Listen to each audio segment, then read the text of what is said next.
Flash flooding is one of the greatest severe weather risks we face here in Houston. Here's the thing, we often see very heavy rain. And Houston's drainage system, it's designed like most other big cities to handle rainfall rates of about 2 inches per hour.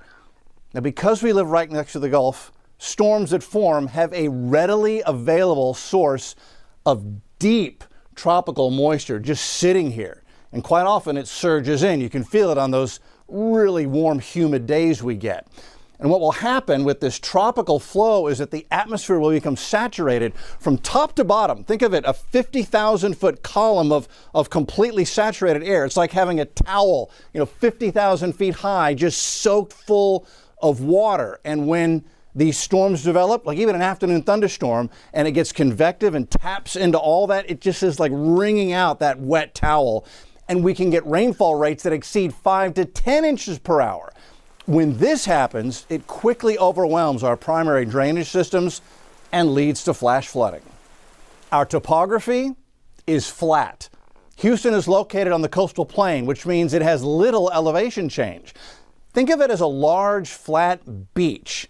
This means that when we get heavy rain, the water drains very slowly through our system of creeks and rivers and bayous, Halls Bayou, Greens Bayou, Sims Bayou, Buffalo Bayou, all trying to work heavy rainwater through the system and into Galveston Bay and eventually down to the Gulf of Mexico.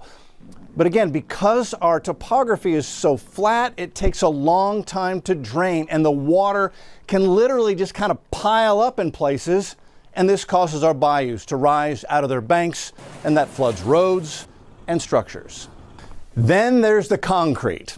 Cities like Houston are built on concrete. Roads, parking lots, driveways just simply don't absorb the incoming rainfall like a field of grass and soil does. Concrete increases the amount of runoff into the bayous and increases the speed at which the water enters the bayou system. Both lead to an increase in flash flooding in Houston. When the rain comes down that fast with nowhere for it to go, neighborhoods can flood in a matter of hours. That's exactly what happened 8 years ago when the Greenspoint area was left underwater and people were in desperate need of help. As dawn broke Monday morning, daylight revealed much of Houston was a scene of disaster, and it seemed no neighborhood had suffered worse than Greenspoint. There. All right, we got you. Come on. Here we discovered a couple of guys in boats rescuing people stranded in the second stories of apartment complexes. Come on. Okay, there you go. Get your purse. All right, there you go.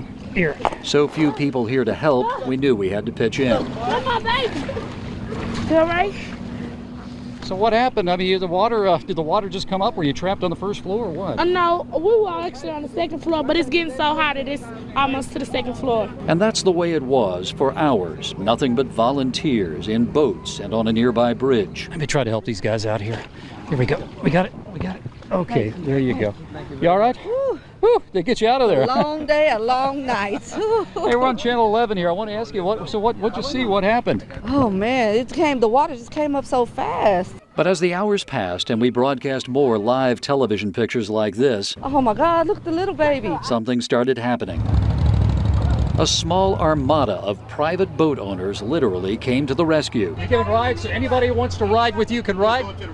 All right, okay, hang on. School buses arrived to carry flood victims to shelters, and elected leaders were paying attention. This city is not going to treat any neighborhood differently from another because of one's social economic status.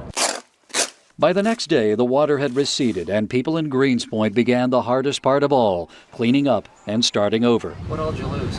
Everything. Furniture, stuff, my husband works stuff. The trucks, we lost all 3 of the cars. What are you going to do now? Stay strong.